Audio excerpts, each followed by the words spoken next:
Hi guys. तो आज आपसे बात करने वाला हूँ ब्लॉक वर्क से रिलेटेड कुछ इम्पोर्टेंट पॉइंट्स के बारे में कि हम लोगों को जब हम लोग ब्लॉक वर्क करते हैं तो वो ब्लॉक वर्क के लिए क्या इम्पोर्टेंट चीज़ें हैं जो आप ध्यान रखेंगे तो आपके ब्लॉक वर्क में एरर आने के चांसेस कम हैं। तो फर्स्ट ऑफ ऑल ये एक हमारा हाफ ब्लॉक वर्क का एक वॉल कंप्लीट हो चुका है। उसके ऊपर ये जो हम लोग जिसका कास्टिंग कर रहे हैं इसको सील बैंड बोलते हैं। तो सील बैंड का पहले कास्टिंग का प्रोसीजर देख लीजिए, उसके बाद मैं आपको बताता हूँ कि इसका पर्पस क्या होता है। कोई भी एक डाया का मिनिमम 10 mm डाया का एक इसमें रेनफोर्समेंट डालना होता है, वो सेंटर में होना चाहिए। जिसका पर्पस ये होता है कि आप टोटली डायरेक्ट कंक्रीट का कास्टिंग करेंगे ना तो बाद में उसमें क्रैक्स आने के चांसेस ज़्यादा होते हैं। तो बीच में एक रेनफोर्समेंट होता है हमारा, तो उसमें क्रैक्स आने के चांसेस कम रहते हैं। और ये सील बैंड का जो पर्पस होता है, सील बैंड का जो पर्पस है उसके लिए हम लोग इसको ऐसा कास्टिंग करते हैं कि जैसे ये पहला थर बांधकाम है हमारा नीचे, उसके ऊपर ये सील बैंड डालने का ये पर्पस रहता है कि बाद में सीपेज हमला हमारा नहीं होता है इंटरनल और आउटर वॉल्स के अंदर। और ये जो है एक बॉन्ड को ब्रेक करता है कि अगर आपका वॉल कहीं से डैमेज होता है तो बीच में जो हमारा सील बैंड है उसके ऊपर का वॉल अगर डैमेज हो रहा है तो इतना ही पार्ट आपका लॉस होगा, बाकी नीचे के पार्ट्स में कोई क्रैक्स और कुछ भी आपके लिए उसमें टेंशन की बात नहीं रहेगी।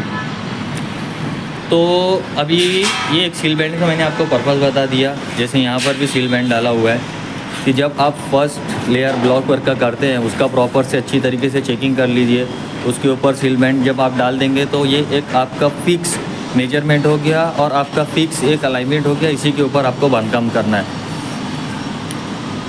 नीचे छापकाम है, जब पहला थर आप लगा रहे हैं उसका प्लम देख लीजिए कि ब्लॉक जो है आपका कहीं झुका हुआ तो नहीं है, प्रॉपर मेजरमेंट में है या नहीं है, उसका फेस बराबर है या नहीं है। उसके ऊपर आपको सील बैंड डालना है। फिर उसके ऊपर जब आप पहला थर लगाएंगे तो आपको ये देखना है कि जो आपने सील बैंड डाला है उसका लेवल प्रॉपर है या नहीं, क्योंकि जब हम लोग का ब्लॉक वर्क का वॉल बनता है तो वो ऐसा स्लोप में नहीं होना चाहिए। उसका जो जॉइंट है वो ऐसा वेवी डायरेक्शन में नहीं होना चाहिए।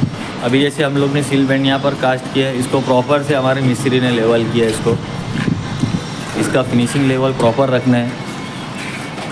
ये पोर्शन में भी सील बैंड डालना बाकी है। और यहाँ पर हमारा जो है एक पर्दी का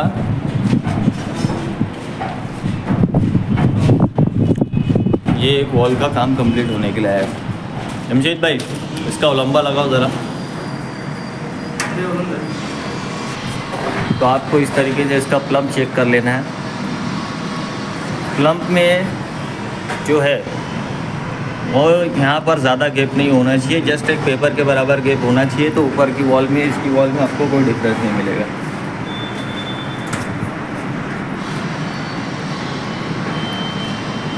ये भी पूरा प्रॉपर है। फिर आपको ये देखना है कि ये जो एक काफ़ी लंबी पर्दी है, काफ़ी लंबी वॉल है, इसको इसमें स्लोप ना है। इसके लिए जब पहला थर आप लगाओ तो प्रॉपर अच्छे से उसको लगाओ, लेवल वगैरह चेक करके लगाना है। जो इसका जॉइंट्स है उसको अच्छी तरीके से जो ब्लॉक जॉइनिंग मोटार से फिल करना है। उसके बाद आपको अच्छे से इसका क्लीनिंग करना है। बाकी जैसे देखिए यहाँ पर ये जो वॉल क्लीन हुई है इसी तरीके से आपको साफ़ सफाई से भी रखेंगे तो आपका काम भी अच्छा दिखता है। जैसे हमारे मिस्त्री देखो इसके जॉइंट को कैसे फिल कर रहे हैं, इस तरीके से आपको फिल करना है। अब ये आपकी सारी बातें हो गई इंटरनल वॉल से रिलेटेड। अब मैं आपको बताता हूँ कि डेड वॉल पे आपको किस तरीके से करना है। कि dead wall means according to me dead wall उसे बोला जाता है जो डायरेक्टली वेदर के कांटेक्ट में आपका वॉल आता है। तो जैसे ये हमारा आउटर के पोर्शन का वॉल है, इस पे आपके बारिश का पानी का डायरेक्टली कांटेक्ट होगा, धूप इसके ऊपर डायरेक्टली पड़ने वाली है, सब कुछ जो है तो ये ज़्यादा रिस्क में होती है वॉल।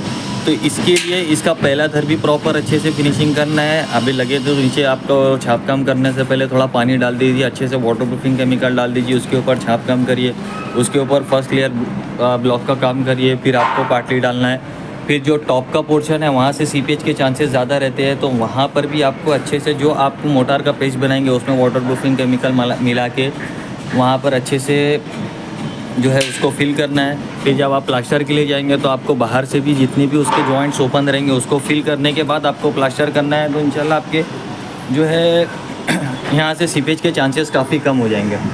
तो ये डेड वॉल के लिए आप ये चीज़ का as a fresher dead wall के लिए आपको एटलीस्ट तो है इतनी चीज़ें ध्यान रखना है जिससे आपको प्रॉब्लम नहीं आएगी। और मैंने जो पॉइंट्स आपसे डिस्कस किया वो पॉइंट्स को ध्यान में रखते हुए अगर आप अपना बांधकाम कराते हैं, आप आपका ब्लॉक वर्क करवाते हैं तो आपको बहुत कम एरर का जो है सामना करना पड़ेगा।